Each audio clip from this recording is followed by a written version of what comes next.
Hello, this is Chaz. And this is Jules, and we're very happy to have here for this evening commentary. Guest. What's his name again?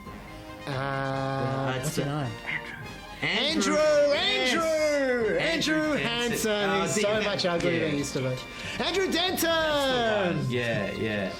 It's a pleasure to be here, Chris. Well, Well, look, Andrew, this is basically all your fault, isn't it? Well, obviously, legally, I can't answer that question. In a broad sense, there would be some truth in that. Because obviously, when you guys were young, before you discovered your sperm and had children, and you were just scraping together a very average satirical newspaper. That's very kind of you to say average. That's the most generous thing I've heard said about the Chaser newspaper. Well, I immediately saw the potential for a very average satirical TV. And you remember that fateful meeting where you got me drunk and put rohypnol. That's right. Into the alcohol. We remember. But you bought the rohypnol. That was the great thing. I know. Look, it was a sad time of my life. I don't like to talk about it.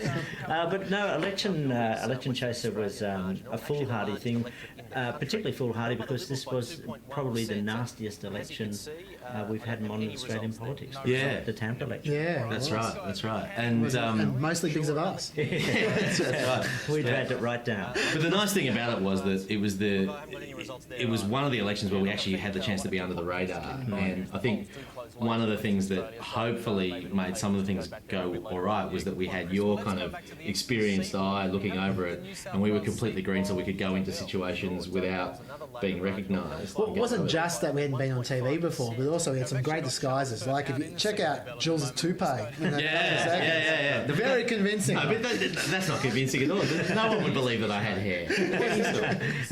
It is disturbing to see you with hair.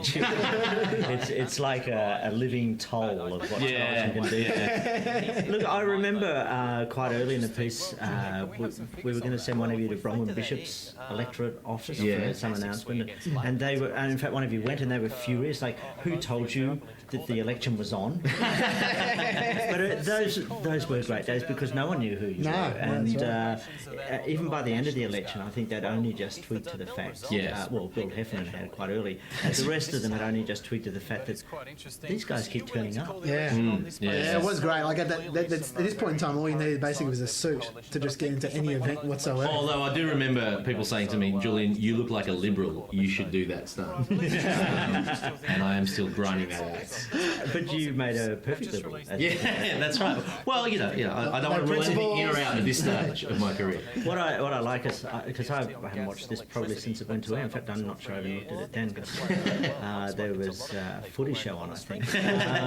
But what I'd like, that really wasn't your hair, was it? Is that your act has moved on a long way since then. You don't do elections anymore. Yes. Yeah, this was a one-off. Yes, exactly. It only worked for the first 2 or 3 minutes.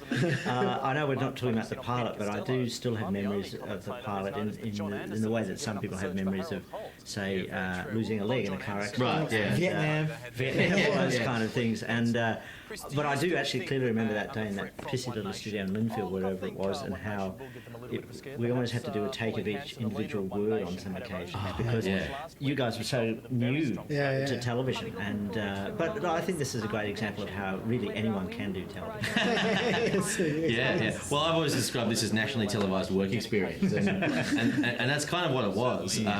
We've commented elsewhere about the fact that we were still using our own suits at this stage, which for some of us was more of a sartorial challenge than others. Isn't that funny? I was about to say the thing I'm noticing here is the suits are quite good. Yeah. Now this joke. Yeah, there was a lot of discussion because this was at about not long after your World Trade Center janitor says. That's right. Yeah, that's true.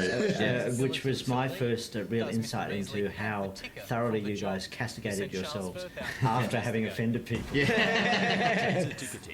Do you? I don't know, because at that stage we had nothing to do with it. But was that an easy joke to get up with the ABC? Because it was pretty sensitive. Because Andrew was basically our heavy up at HQ.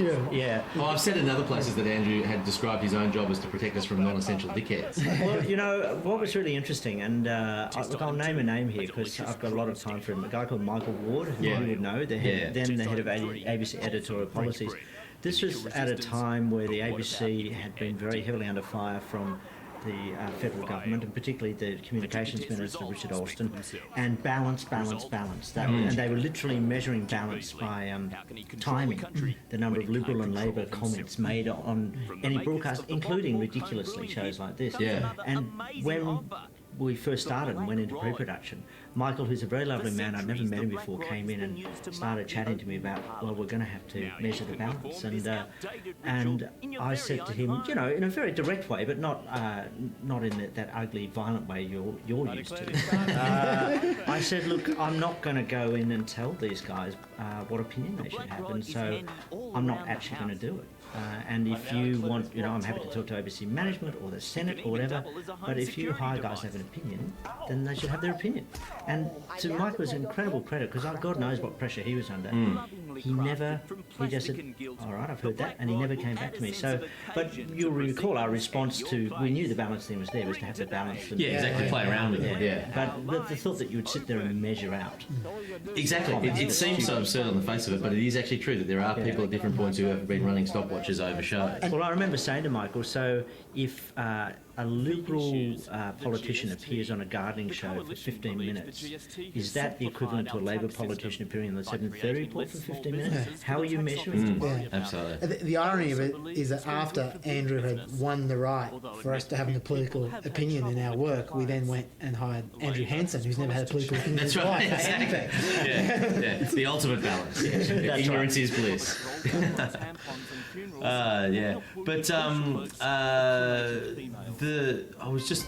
Do you remember the Black Rod sketch that we just did? I think we just saw that, didn't we? Wasn't that one of the? Was that one of the working titles for the show? No, that might have been something else. Years before the fall of the house of the usher and the Black Rod. that's my Gmail address. Damn, I've given it out. Yeah. But I mean, what are your memories of this time? Because for us, it was just such a blur of trying to work out how television is made. We were doing it at Gore Hill at the old ABC studio. I'm not sure Andrew would remember much because at you this point were in doing- time, you was doing breakfast radio at the same time, and you were leaving at like 9 p.m. every night, and then waking up at 3 a.m. in the morning to do breakfast radio. Yeah, but you know what? My memories at this time, it was very exciting. It was a lot of fun. It was actually, weirdly enough, I found, clearing out some crap the other day, the letter I wrote to Sandra Levy, then the head of ABC Television, when I sent her the little pilot we put together, and it basically said, look, I think these guys, they're great to work with. They've got a great work ethic. They're not making a show like other people, and I think if you back them, they'll contribute to the ABC for years to come. Now, obviously, I was wrong on most of those things, but at the time, that's what I truly believed. Look, I've got to say, one of my abiding memories was the incredible stench inside the writers' room. All of you were based. It was like... It's good to have Chaz here. And I feel I can almost smell that stench this very day. It was like being in the world's oldest teenagers group. It actually did smell like Teen Spirit. Look, I remember because... the great thing about you guys being new to it is that you were completely unafraid. Not knowing stuff was actually brilliant. There was nothing that wasn't worth having a go at. And the difficult thing was, of course, that often the ideas would be either unachievable or just really, really shit-house ideas. Now, obviously, that became less important later in your career. But at that time, it was really key. Yeah, absolutely. And do you remember, I mean, I remember these studio recording sessions as like marathon affairs. Yeah. We took a long time, just because we'd never done it before. Yeah. And it must have been bizarre for you, who'd done so much television by then, to see a bunch of amateurs on the wrong side of the camera. Well, no. No, I mean, it was the first time I put myself in that role, and possibly... Maybe I was actually too meticulous about it or too demanding about it, because I know we did take after take after take. But it was really interesting, seriously, watching Yes We Canberra. One of the things I loved about it was seeing how incredibly good you all were in front of the camera. So the journey's been a really good journey. I'm just looking at this. This to me was what put the series on the map. And it was the first step. And people still talk about it. Yeah, again, Deanne Kelly was such a big get. We've been talking about that for years. Yeah. But you know, I know Chris often says that there's no real satirical intent, we're just taking the piss.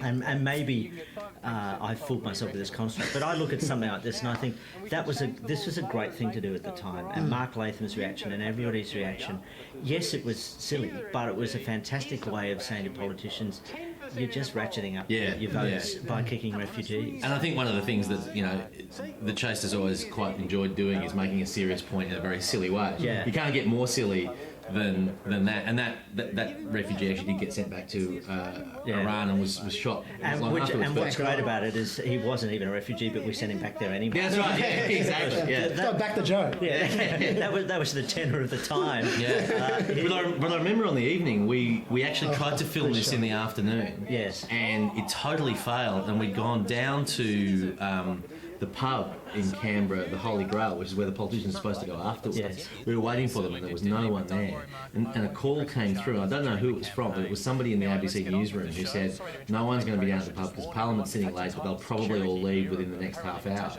So we went back up, and I was just sitting in the car watching, and Craig got this great kind of roll call of either prominent or soon-to-be prominent Labor politicians, most of whom who'd just had dinner at the parliamentary bar and had a couple of glasses of wine, which was, I think, why Latham was so liberal. Who knows with Latham? I remember as a producer seeing that footage, and that's what we call gold, and so that is just a great piece of television. And I remember the things I liked about what you guys were doing, which I felt no one was doing at the time.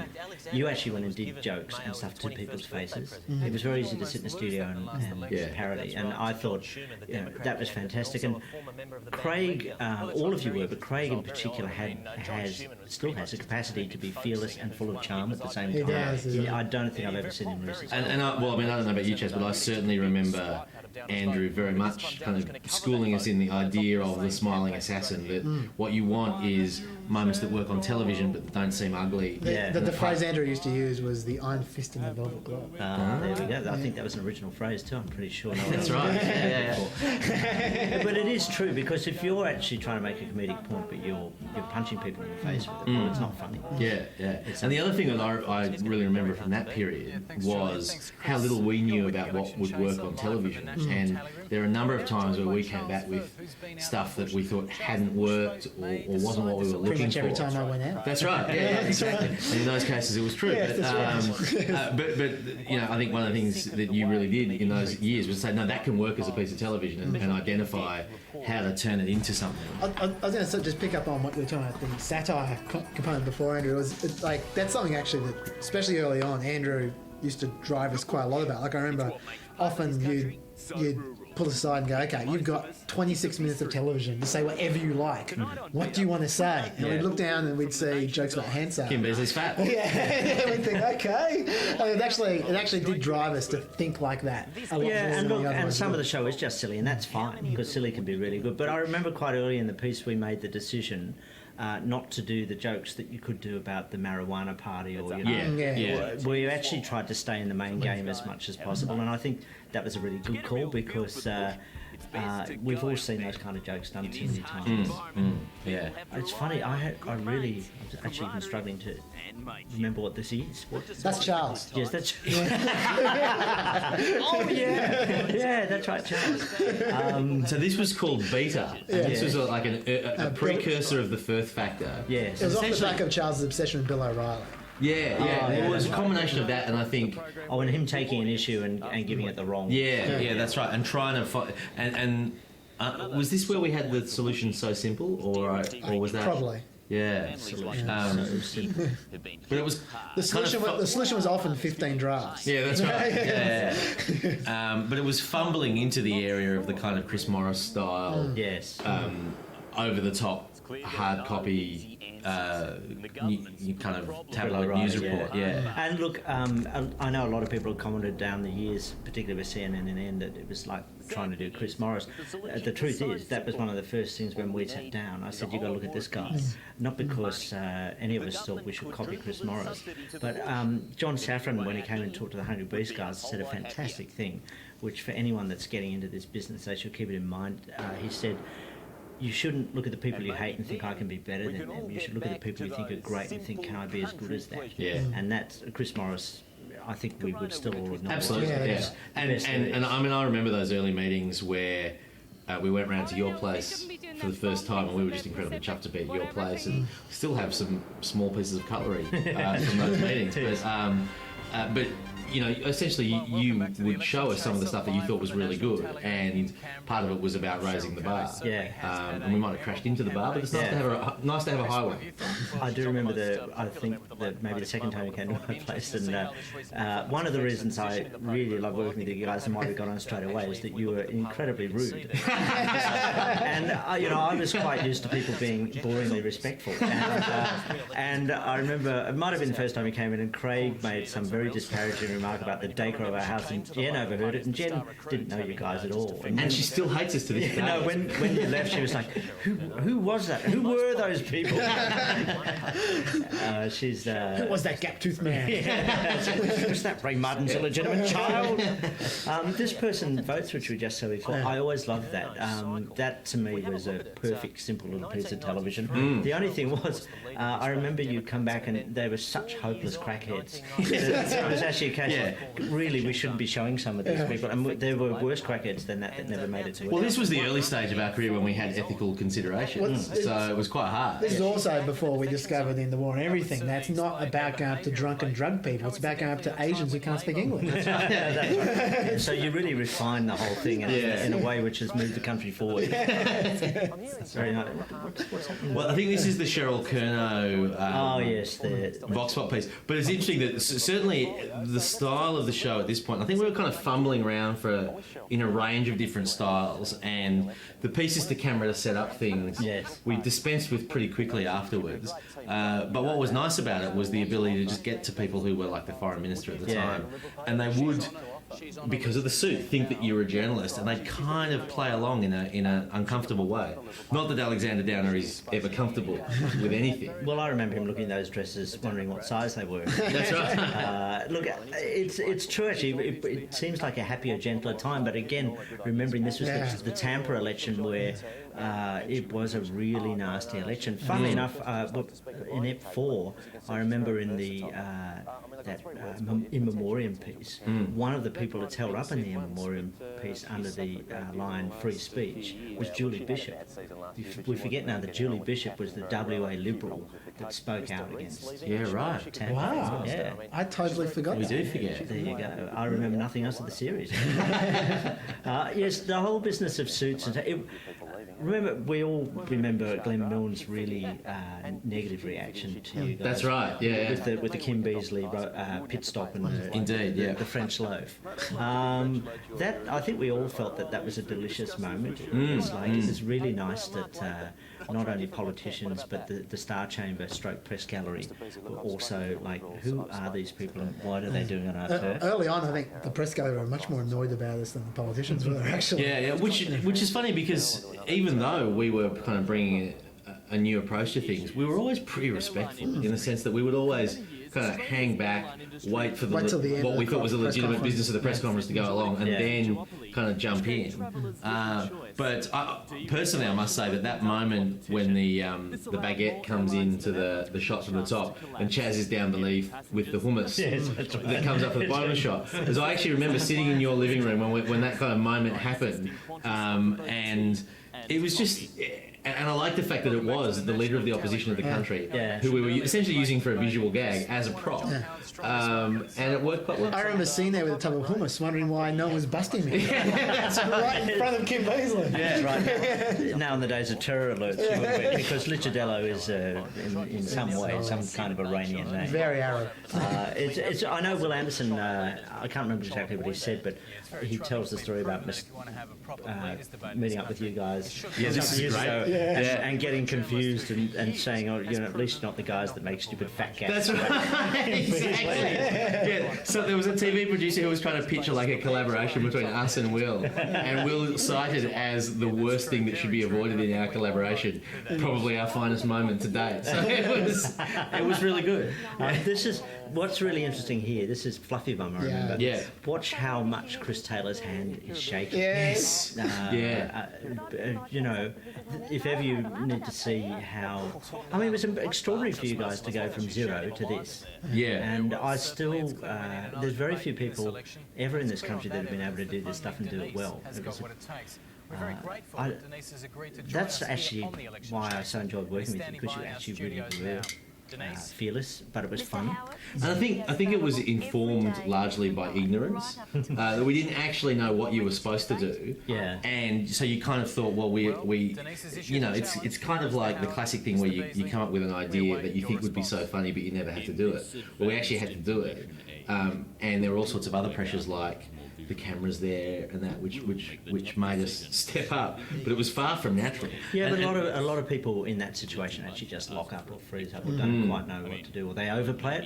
Remember when you went down to the Aston by-election, which was the stuff we shot for the pilot, and I've always remember that debriefing session when we looked at a couple of hours of stuff, and there was stuff there which was so awful, it was so overplayed and so over the top, and so I know this seems a weird thing to say as people look at the show, but it was so insensitive to whatever moment you're in. But then there are other bits, like the Kim Beazley bit, which were perfect.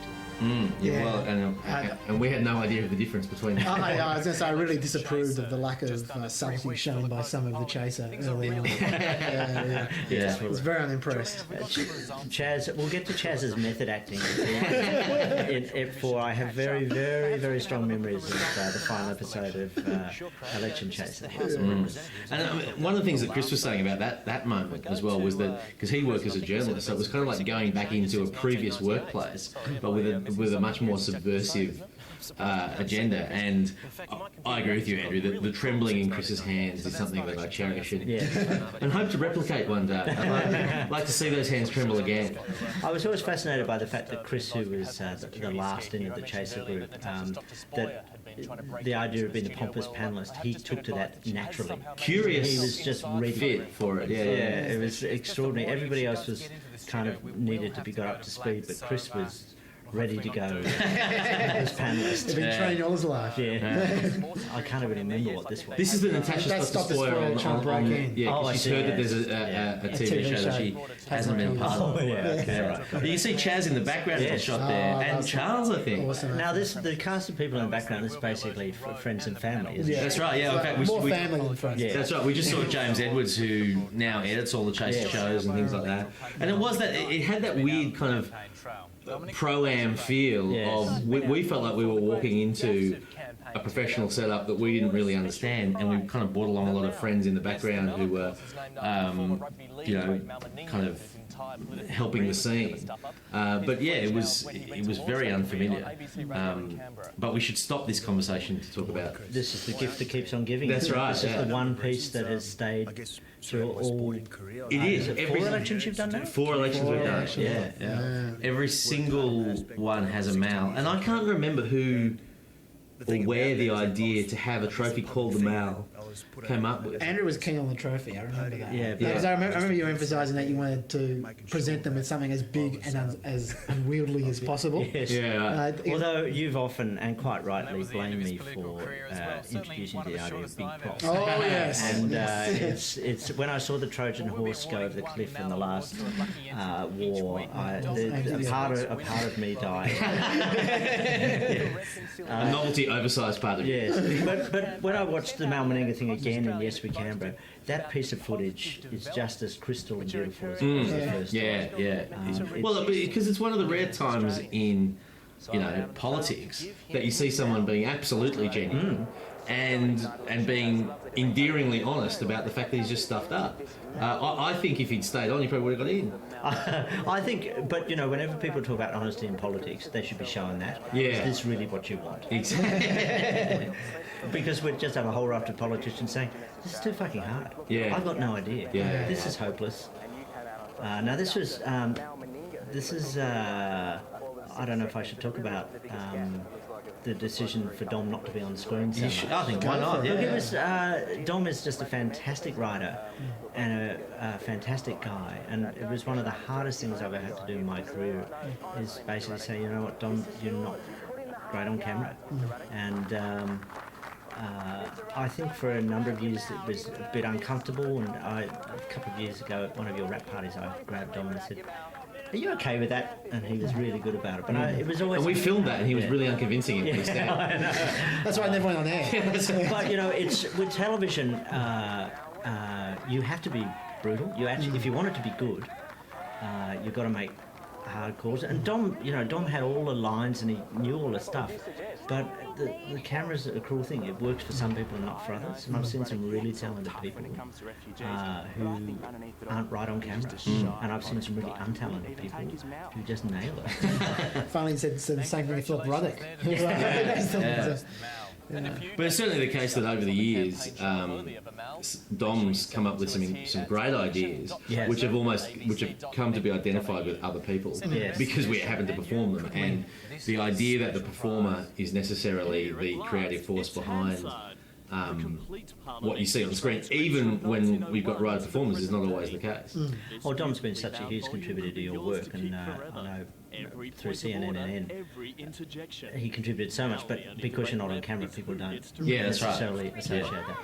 I know there's one of our really big props. Speaking of big props, I still chuckle at the thought of the complete. I must say, I love the idea of a massive hands up, and I also remember that about a year and a half after this show, we got a call from the ABC saying that they were clearing out all their prop stores, Yes. and they were doing it by auction. So I actually went to the auction and bid for the massive Hansard, not the long Hansard, but the massive the enormous Hansard. What would you have done with it, George? Well, we paid $10 for it and won. And then they said, well, can you deliver it? And it was far too big to deliver, so we're going to deliver it to your place. But That's right. You did, destroyed. I remember at the end of CNN, you said there was going to be a special delivery. Yeah, Nothing that's ever right. turned up. That's right. I'll try and squeeze in a story very quickly about the big Hansard. When we filmed at my grandmother's place, and my grandma is notoriously stingy, and she is the only person who has ever out of our family ever asked for money. A location fee to film her place afterwards. God. That's And, my you know, grandma. The budget this was on, that could have actually wiped out a whole episode. If only I had. I always loved the balancer meter at the end of Yeah. it. It was such a lovely up yours to the whole idea of balance. And to be fair, one of the things that is surprising about the ABC is that they're pretty happy for you to make jokes about the ABC. Yes. So that was good of them to do that. But You know, as you know, that old saying, it's better to have people pissing and shitting and vomiting inside the tent. that's right. That's yeah. where we come in. Yeah, that's exactly right. So- Now, who can remember any of these people? Well, these are the outtakes. The thing I remember guy about that Deanne played Kelly. Deanne Kelly. no. Yeah. I do remember with her, and this will go a little bit longer than the titles, but I remember trying to speak to Deanne Kelly's husband,